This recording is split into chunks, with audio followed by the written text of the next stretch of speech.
embarrassed. Okay. I don't believe it. Okay, there's our guy. So we can start right away. We had a nice conversation. We're now live. No. Welcome. So let me just pause here for 1 second and we can start if that's okay. Aloha and shalom. Okay. My name is Jürgen Steinmetz and I'm joining you from Honolulu, Hawaii. Today we'll be talking about outbound travel from Israel. And maybe we can also talk a little bit about Israel and this COVID situation, everything else, because we got the expert with us, Mr. Dov Kalman. He's joining us from Tel Aviv. And thank you again for attending this session for World Tourism Network. It's part of our month-long opening. And if you wanted to see about other sessions scheduled or you have an interesting topic you wanted to contribute, simply go to WTN.travel and you can click on the expo session or just go directly to WTN.travel/expo.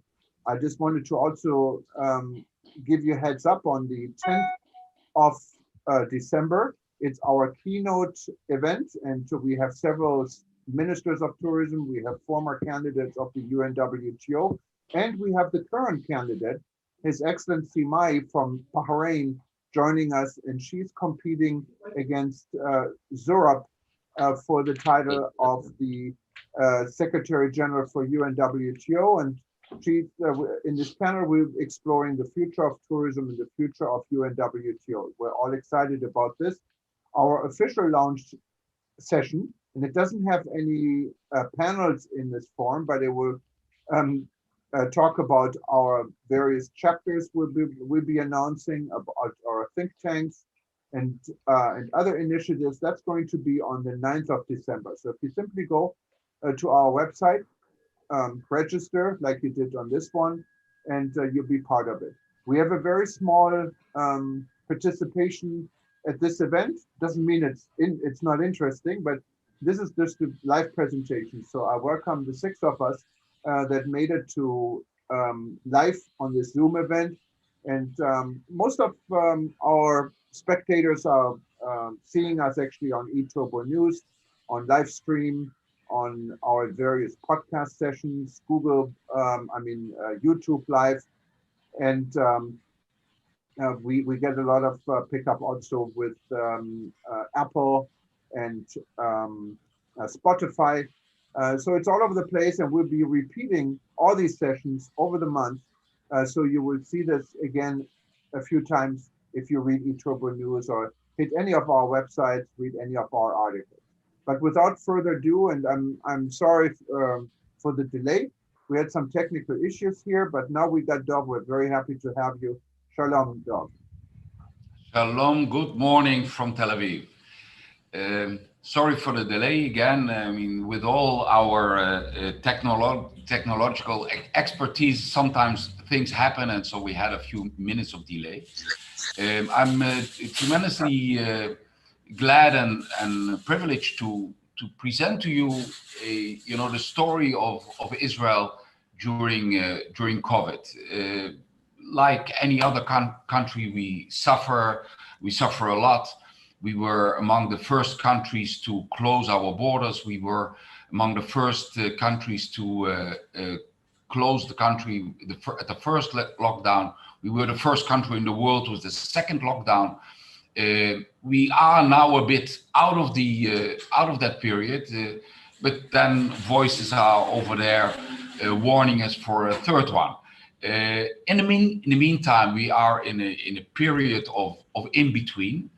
Hopefully, very soon we will see the ultimate solution of this drama, and we going to be in a post-COVID period. Hopefully, as from April onwards. I mean, globally wise. What I would like to do is give a little bit of perspective of what the Israeli market is all about, the Israeli outbound market is all about, why it should and could be of major interest to a global tourism related brands, be it NTOs, be it hoteliers, be it DMCs, etc., airlines, regarding our market, why our small but very boosting market is of interest to other players. The second reason for this presentation actually is to give a little bit of light in in this period of darkness, and show where we, where we, all of us, whether you are related to tourism creation or not, where all of us are heading to. And I think Israel has a wonderful story to share. So let's first start with your permission. Let's first start with giving a bit of.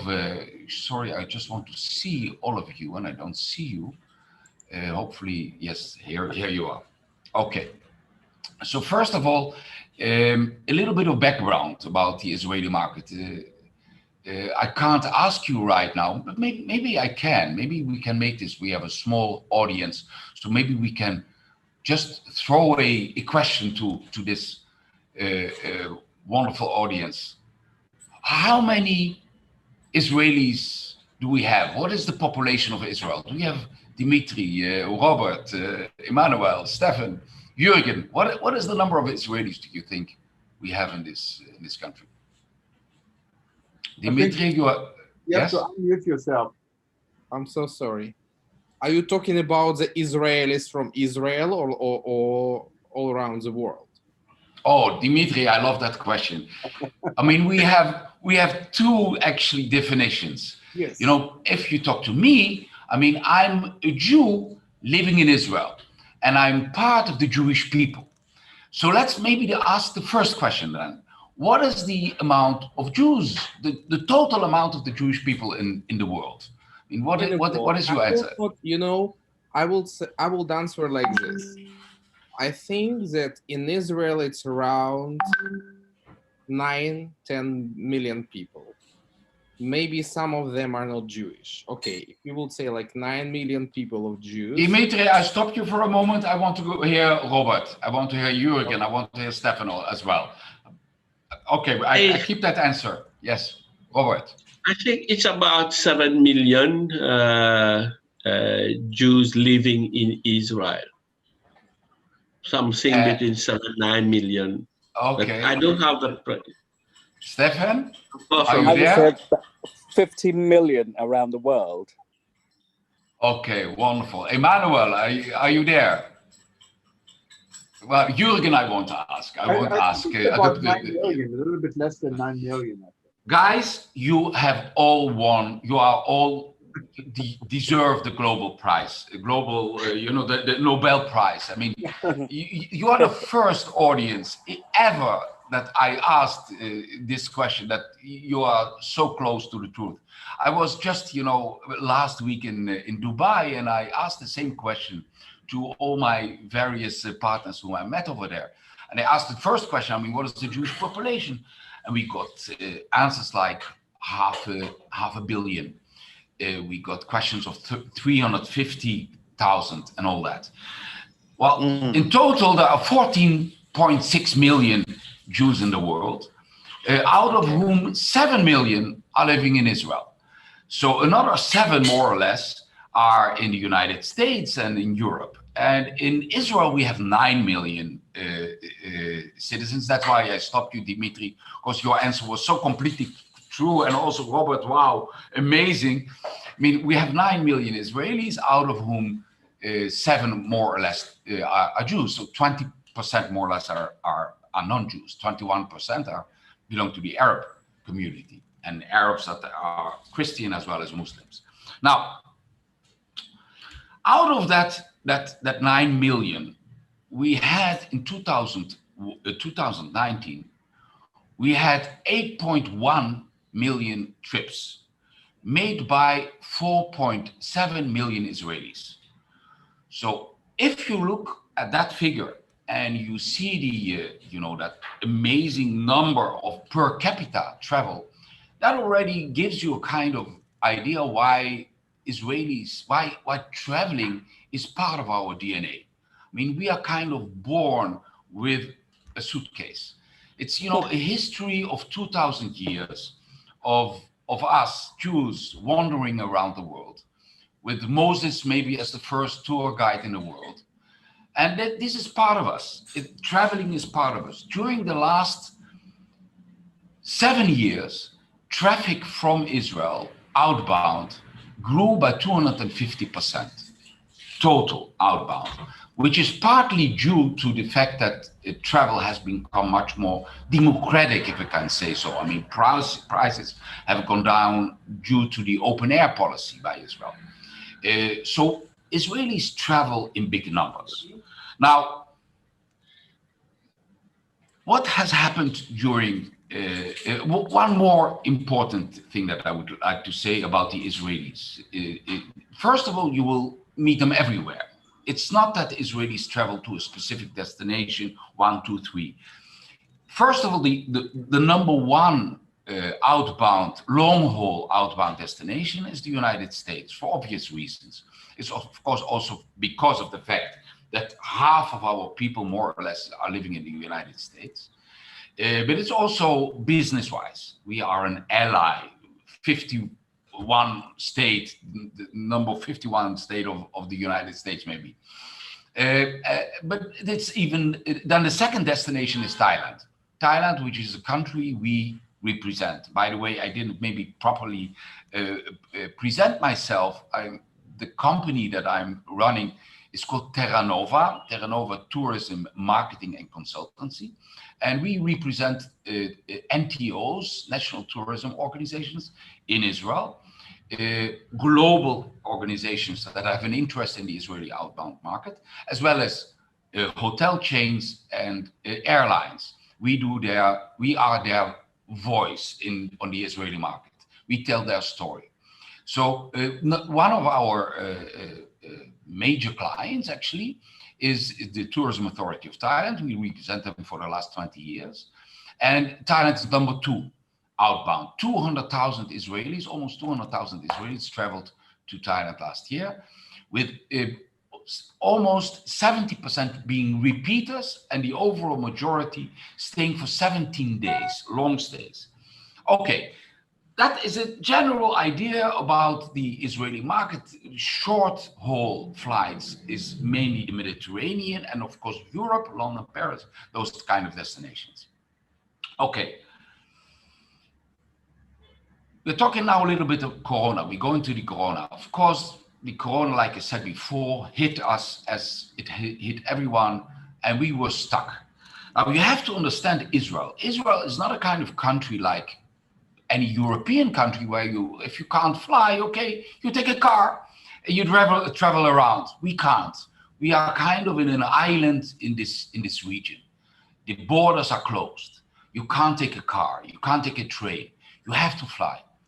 Now, we, from the very first moment of the crisis, we said, listen, the Israelis will be the first to rebound. We will be the first to get on a plane again. And a lot of people said, but you must be afraid. I mean, flying it's frightening, isn't it?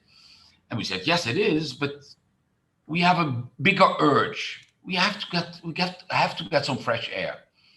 And so flying is part of our nature. And we had an opportunity to check whether we were right or talking nonsense. So what happened? Just a couple of weeks ago, another good client of us, Air Seychelles. I think one of your should be unmuted. Okay, that's it. No voices at the background. So Air Seychelles decided just 3 weeks ago to add Israel to their green list. Now that was actually the first destination after Greece that was open during the summer and had tens and hundreds of thousands of Israelis flocking in Greece, but that was closed since Greece is closed now. It's a red country. So Seychelles opened, and within days, all flights to Seychelles by Air Seychelles that restarted their flights were fully booked, up to 5 weekly flights. Then Arki, another Israeli airline, added 3 weekly flights. Then El Al joined with another 3 weekly flights. So we have now 20 flights to Seychelles, and they are all full. Now, Seychelles is a small island, and it's not a cheap place.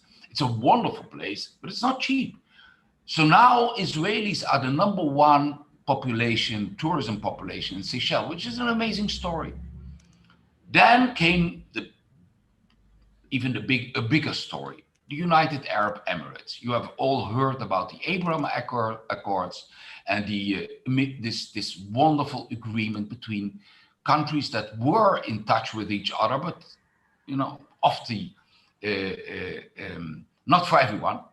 So suddenly the Dubai opened up, and this created what we call a Dubai fever. Guys, you can't believe this. You can't believe in the middle of Corona, we have now 50,000 Israelis in the month of December going to Dubai. Wow. With over 100 flights a week. You can't believe this. This is more flights to Dubai than to any other destination that we flew to before Corona. So Israelis use this opportunity. Here is the second green place we can go to. Forget about Corona, forget about the fever, forget about everything. We travel. And we show the world that, fear is something you have to take seriously into consideration, but it's something more important. And that is life in general. And travel, exploring the world is part of our wellness, of our being. And I think that what happened here is an amazing story that I'm very glad, I'm very grateful to Jürgen of allowing me to share this story. I think it goes beyond, just the Israeli story. I do believe that what the major essence of Corona has been for the world has been the danger of ending the global exploration that all of us have been part of, and getting into a kind of xenophobic fear of leaving our place. And that is dangerous for the peace of the world. That is dangerous for getting us together. And I believe that what we all should be trying to search is that point of hope, that point of light that will enable us to once again be one nation, one mankind. And this is the story I wanted to share with you. On practical terms, what does it mean? It means that for our market, taking into consideration that we, by January, February, we will see serious figures of Israelis that have been gone through will be immune for COVID. They will then immediately travel all around. By the way, from the economic perspective, we have seen that Israel has gone through a major crisis like anyone, but we are the second in the world from the OECD with the best figures for quarter3. So we are getting out of this, and we expect an increase of the GDP by 5% by next year already, which is once again higher than most other countries. So we will be ready. The question is whether you and all the future listeners to this presentation will be ready to pick up this opportunity and join us in sharing the story of your destination or your tourism product on our market. We are setting up a series of digital conferences where we are actually enabling tourism brands from around the world to meet Israeli decision makers from the travel trade, as well as opinion makers, on a one-to-one basis. This will happen during the month of December and January. Also, in this, we of course invite, and we are talking with TLN in order to join forces also in this perspective. I think that concludes more or less my presentation. Please feel free, any question, any comment, any thought, more than delighted. Jürgen, the microphone is yours again. No, I mean, Dov, that was a fascinating story, and I didn't know about all these flights to the United Arab Emirates all of a sudden. I thought there's one flight a day, so that's not true. No. Now,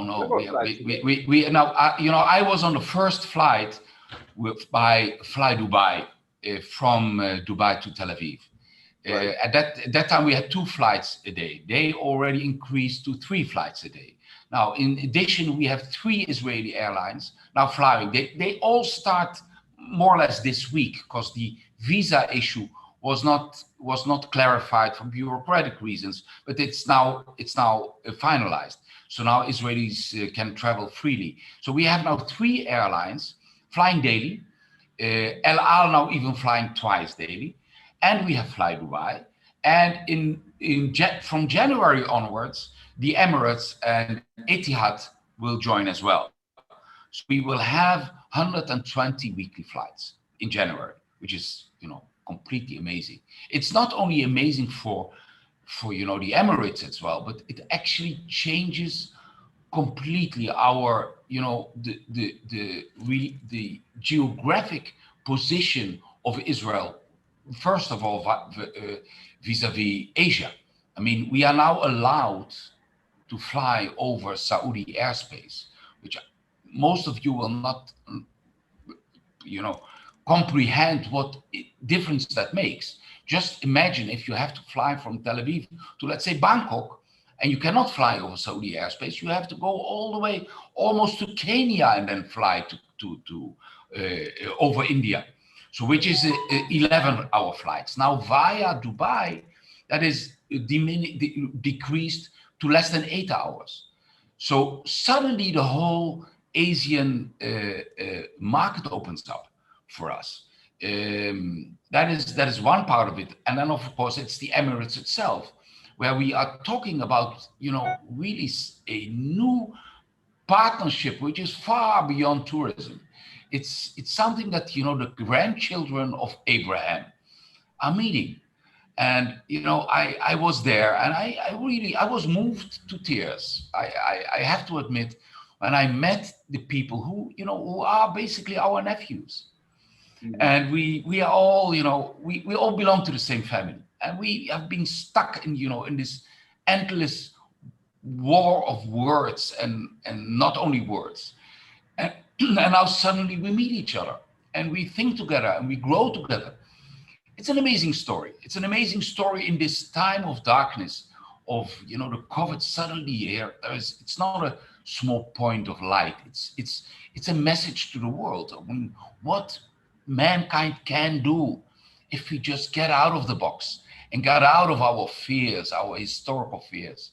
If we get, understand that together we are stronger than only as ourselves. Okay. That is the amazing part of the story. You have a very valid point. I'm curious, is this traffic both ways? Are people from UAE also flocking into Israel? Wow. When I visit over there, I was at the beginning, honestly, I was a little, how will they react? I mean, yes, there is an agreement between the governments, but, on a personal level, on the street level, the sellers on the shop, I mean, how will they react when they meet their first Israeli? And I was astonished. I was astonished by the welcome, the embrace I got from the people over there, and how many of them told them, listen, it is our #1 place we want to go to. It's, of course, for the Muslims, it's Jerusalem, their holy site of the temple. But it's not only that; it's the young people, the affluent people, the millennials who want to go to Tel Aviv and enjoy the nightlife that Tel Aviv in, let's say, pre-COVID days offered to all of them. It is high on their list. As for now, while we're speaking, for their part, the visa issue has not yet been solved. Israel is still officially closed for all international tourism. I mean, you can come in, but you still have to go through quarantine and all that. So unless that it will change, and the prime minister has mentioned that there will be an exemption made for our nephews. So I don't know how long that will take, whether that will be a week or two, but it will happen soon. And I can't wait to see the Arab dress walking around in Tel Aviv and Jerusalem and see them. It will certainly be one of our major source markets for the Israeli inbound industry. So I guess times are changing. Yes. That's amazing. No, this was a really quite impressive feedback from a very hot story right now in the world. And you're right in the center of it. And that besides the story, it opens up business opportunities left and right, I would think, in the tourism world. And really, that's what we need, especially post-COVID. So luckily, it looks like our Israel and also the UAE has expanded in looking at or implementing these markets, what I think would be good for both sides in developing their tourism industry past COVID as well. And I'm wondering if anyone else has any feedback or questions to Dov. Yeah, I would like to make a comment. I just came back from Istanbul. I spent there a few weeks. So I've been so surprised how many Israelis I met in Turkey. Really? A lot.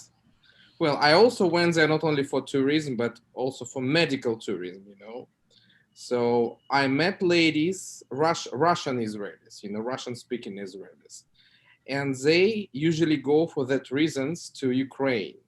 But because of the COVID, Ukraine is closed for Israel, as well like Israel for Ukraine. So they came for Turkey, and they've been so amazed of Turkey and lifestyle and everything, and for sure prices for medical things, So I think it's really big destination, like a lot of Israelis go to Turkey as well, even if the relations sometimes, tough and sometimes problem, but I think it's still okay. People go. That's what I noticed about Israelis in the world, a lot of in Turkey. Thanks, Dimitri, my good friend, for sharing that comment. I mean, also this actually this is quite a unique story. I mean, take Turkish Airlines. Yes. Turkish Airlines, is an airline that is flying to, they say to the most. Tel Aviv with Turkish Airlines. Yes. Now you flew? No, few years. No, you didn't. Yes, of course, since really Turkish Airlines is one of those airlines that really connect Israel to all corners of the world, with more destinations than any other airline. And that Tel Aviv, notwithstanding the political issues that we have between us, is the #1 destination worldwide, is Tel Aviv, with 11 daily flights. That was pre-COVID. I didn't know 11 daily flights. It's a kind of hub. Now, Israelis, and that is not for tourists from Turkey. That's only for Israelis. Israelis use that airline, not only that airline, but especially that airline, to fly all around the world. And it's the second biggest airline after El Al, flying from Ben Gurion Airport. So it shows once again that travel is, especially from this place, is stronger than any political issue. True. And it's stronger than, even if you like or dislike the political leadership, you travel. And the fact that you, Dimitri, met so many Israelis in Istanbul is another proof of the strength of the hope of tourism where we go to, that whatever happens, whatever the situation is, we are stronger than this damn virus. Thanks for that comment. Thank you so much. And Dov, also, I think Etihad and Emirates are are probably looking forward to an enormous opportunity of increased business through this. Also, as you rightfully mentioned, travel to Asia, but now became a lot shorter from Israel, possibly also Australia and also Africa. Correct. Very much. One or two participants here. We have Robert in Accra joining us. And I'm wondering, what is the tourism traffic? Is there tourism traffic between Israel and Ghana? No, I'm from Mauritius. Oh, Mauritius. Okay. Mauritius. Okay. No, but I can answer the same question. It's very few traffic from Israel until till now.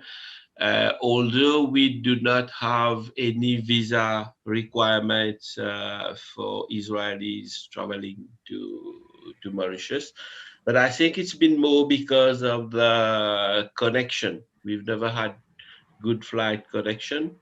Now, in fact, I had a question for Dove, because I now understand from Dove that a lot of the Israelis will be going to our cousins, because Seychelles is our cousin, right. you know, in the Indian Ocean. I wanted to find out, what is it regarding the requirements for Israeli travelers with regards to language and also with food?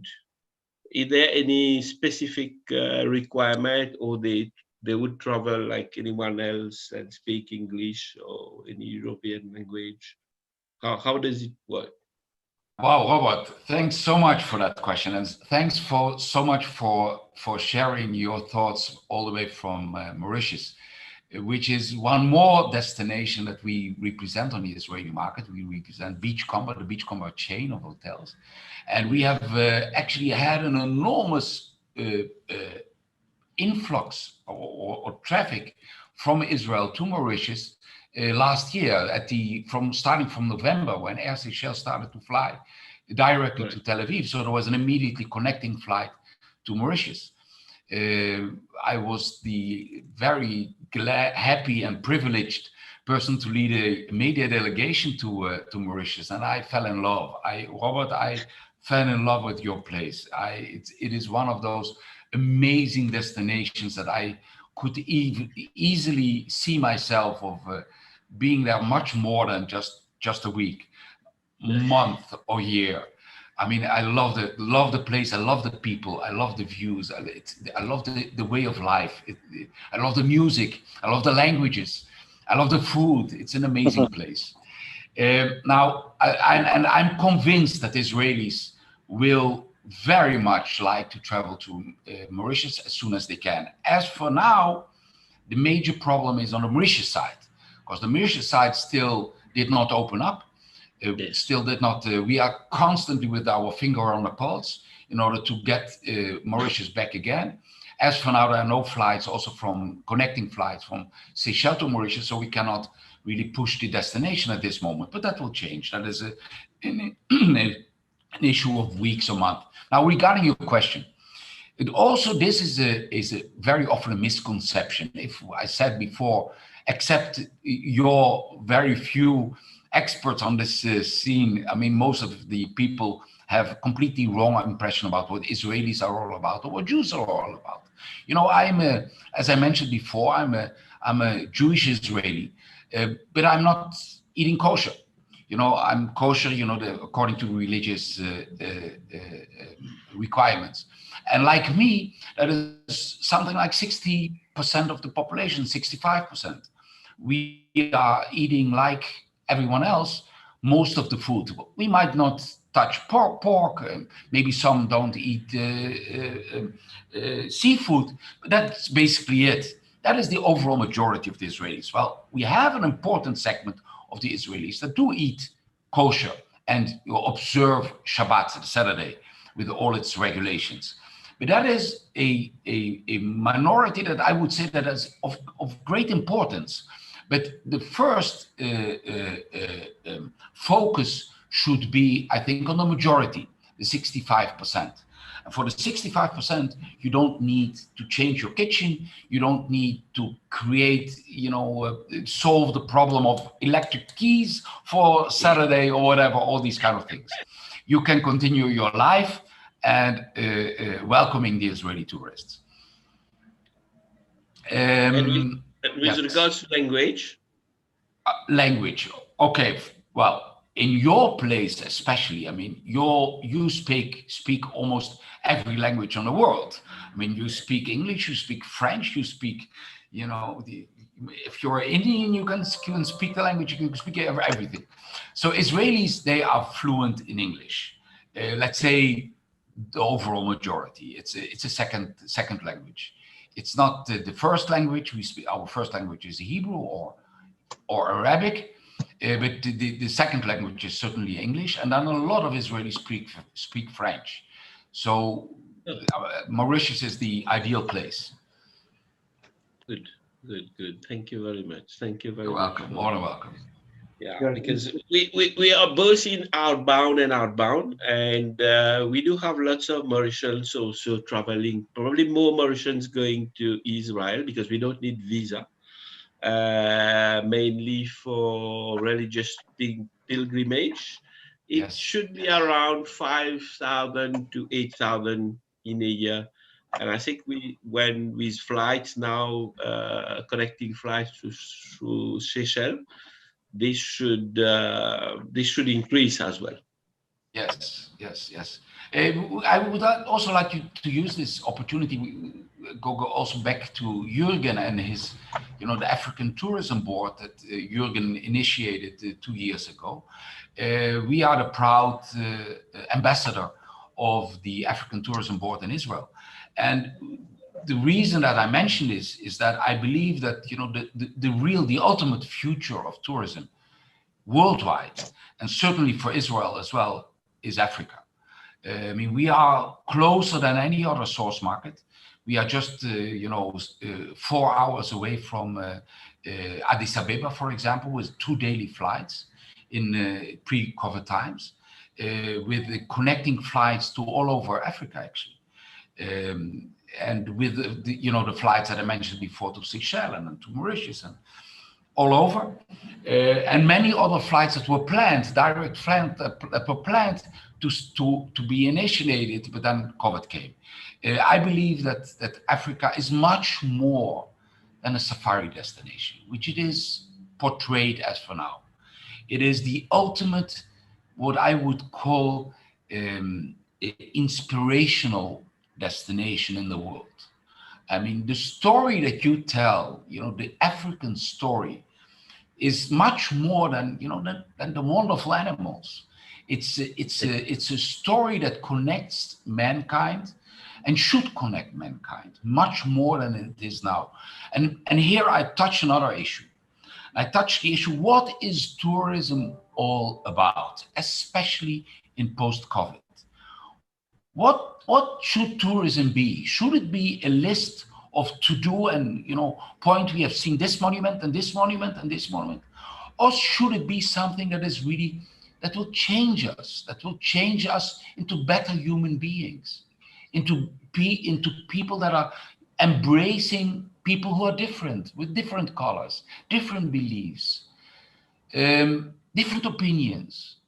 That is what tourism, in my perspective, is all about. I mean, we have a major value that is very often put in the background. I believe that COVID put that back in the center. I mean, tourism must be much more than visiting places.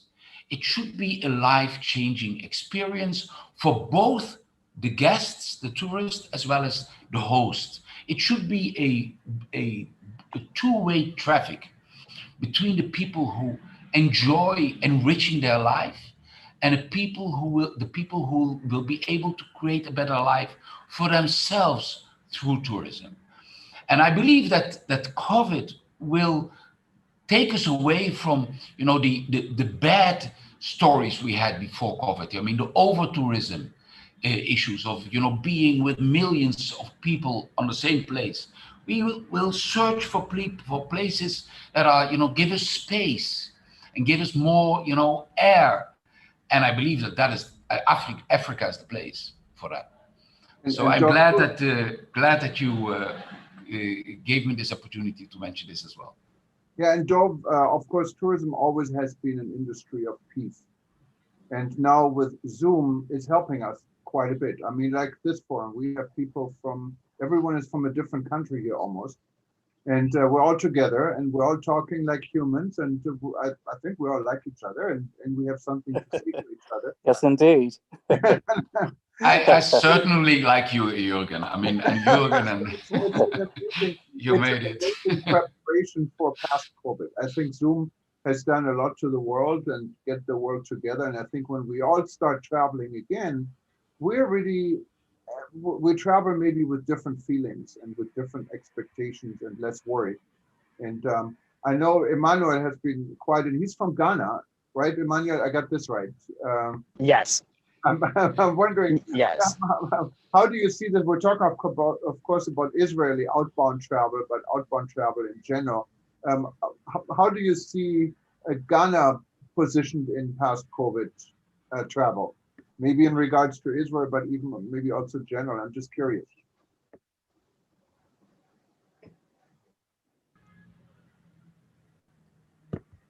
I don't know. Emmanuel, can you hear us? Okay. I actually wanted to. I think we're losing you. Hello, Jürgen? Now we can hear you again. Go ahead. Hello? Yes, we can hear you again. Okay, great. Yes. First of all, let me thank you and the team for putting this together. In fact, I've learned quite a lot of things about Israel that I didn't know. But my question is, for Ghana, we do a lot of religious travel or tourism to Israel, but I haven't seen that number coming to Ghana. I would like to ask, what is it that we have to do, and not just in Ghana, but in Africa, that we can see a lot of Israelis coming to Africa, and specifically to Ghana? I'm excited about the fact that you mentioned tourism should be more than just visiting a site or a place. There should to attract this huge number of Jews that travel around the world, because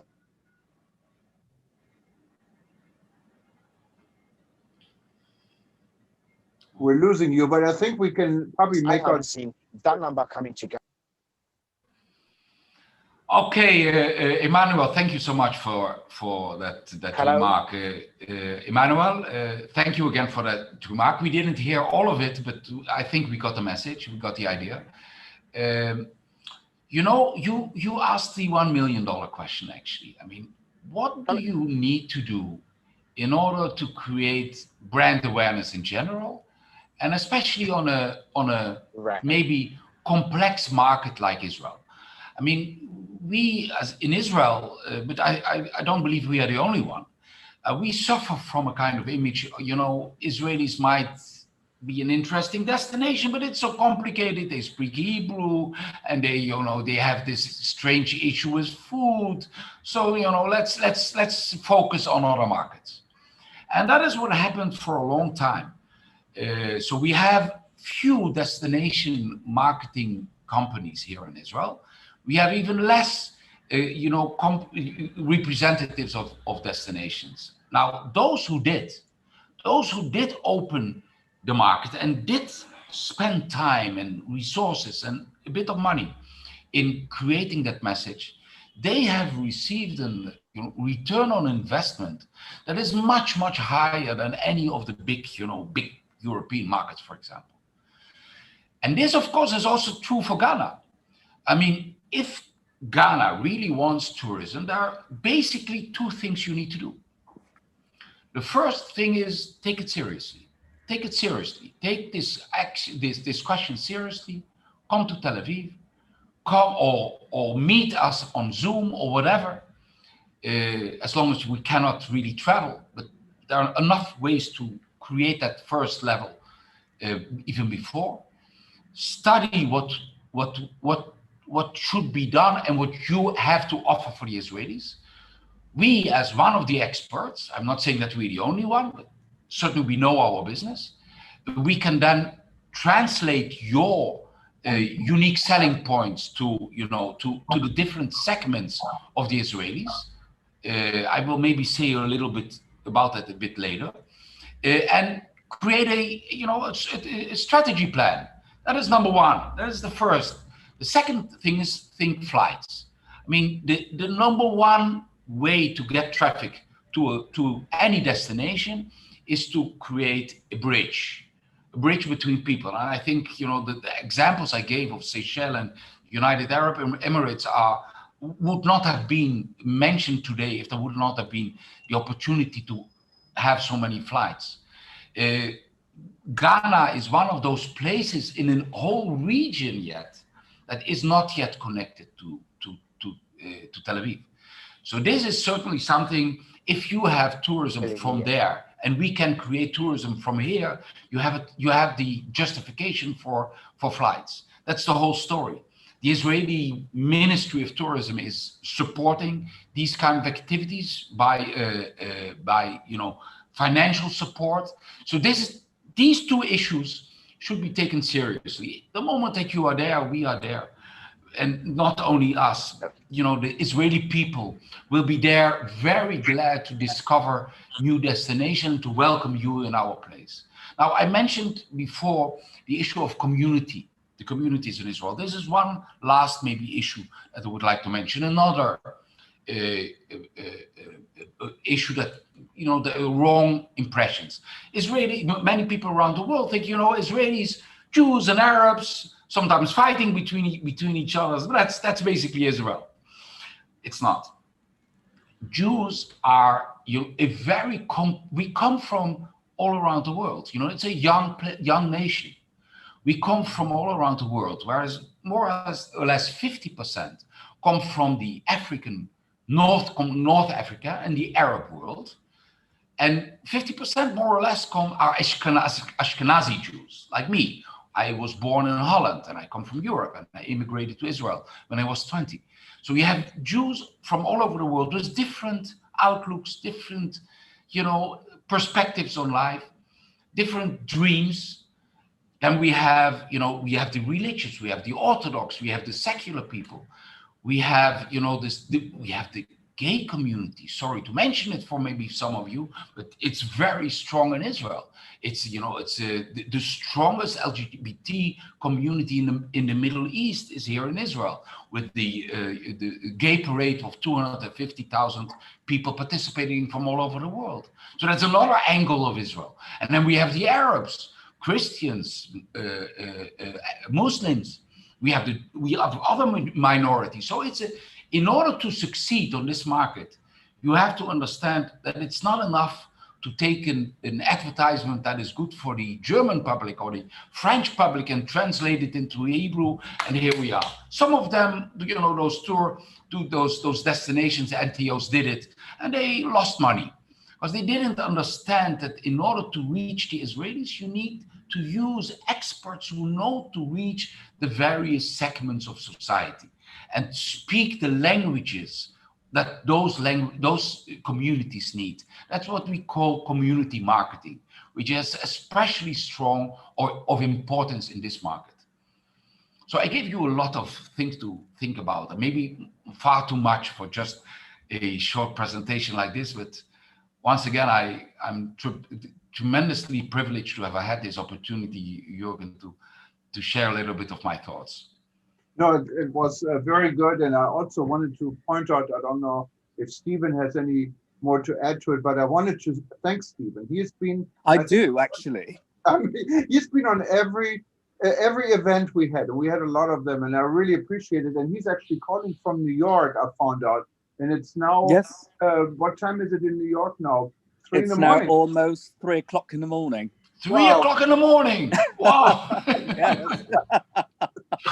But this has been really fantastic. I mean, all that I've been on the webinars, and Dov, I am also a travel advisor, And over the years prior to COVID, we've had quite a lot of groups going over to Israel to visit the Holy Land, from the different churches around. And I think if there's one positive thing about COVID is that people, when it's all over with, people will want to go even more than before. Because when the thing is with mankind, when you stop someone from doing something, they want to do it even more. Oh, right. So Right. I think that's exactly will happen. And tourism will boost even more around the world, and especially in Israel, like I said, over the churches going over to visit the Holy Land and over the pilgrimages. And we all look forward to that. And my clients, they just can't wait. They keep, asking me every day, when are the cruises going to start? When are these countries going to be reopened? And it's something to look forward to. It really is. Exciting, Stefan. I thank you for being awake at 3 o'clock in the morning and listening to my blah blah. I would like to, add one single sentence to what you said. I mean, yes, we all hope for, getting back to tourism. I just hope that it will be just a little bit more responsible tourism, a bit more sustainable tourism, a bit more, bit more bringing us together instead of just traveling for the sake of traveling. I quite agree. And, and as you said earlier about meeting people from all around the world, getting to know each other, forgetting about the differences and looking and understanding the similarities, because we may be from different countries, we may be from different backgrounds and cultures, but we all are one. We really are. I've got a friend who is from Israel. Her last name is Tal, and we're very good friends. She's an older lady, but we're very good friends. She has taught me Yiddish, I sing in Yiddish, but it's fantastic, meeting people from around the world, and it's really a positive experience. Well, thanks. Those are wonderful words. I think Jürgen, I leave it up to you. I mean, if you want to conclude with these wonderful words. Add anything to it? Do it now, or forever hold your peace until we delve again. But I have to say it again. Thank you so much, Dom, for participating. You've been on our events quite a bit. I know you've my pleasure. Also in a lot of initiatives like the African Tourism Board, and you're really a doer. And that's what we need in this industry. Thank you for that. And I wanted to remind everyone else, those that are with us on this call, but also those that are listening to us or watching us from everywhere, go to www.wtn.travel, which stands for World Tourism Network, and you see the big event banner. Just click on it or go to wtn.travel/expo. That's what it is. I'm sorry. And you'll see all the events coming up. There's a lot more, and we hope to see you there.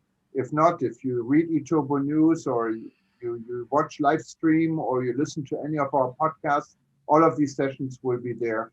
And then at the end, everything will be also archived in both livestream.travel and worldtourismevents.com.